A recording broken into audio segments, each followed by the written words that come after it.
Hey guys, welcome back to the channel. Today I'm going to show you how to fix Telegram error. Too many attempts, please try again later. So from here guys, in order for you to fix that, first thing that you will do is simply go to your settings, and from here on the settings, just scroll down until you see here apps, and here on the apps, just simply try to find the Telegram and just simply tap on it. And from here guys, the first method that you have is simply going to store storage, and from here just simply tap on clear cache and also tap on manage storage, and from here to on the three dots at the top, and you should be able to see here clear local database, and from here tap on clear, and from there guys you should be able to fix the issue. And now for the second method that you have is just simply go ahead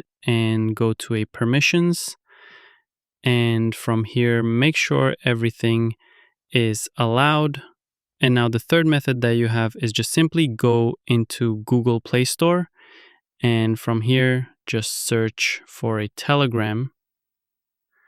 And for the third method that you have is to make sure that you are running the latest version of the Telegram application, and when it have an update you should be able to update it over here. Instead of open over here, it will show up as update when an update is available. And there you go. If this video was helpful, please like and subscribe, and thanks for watching. See you.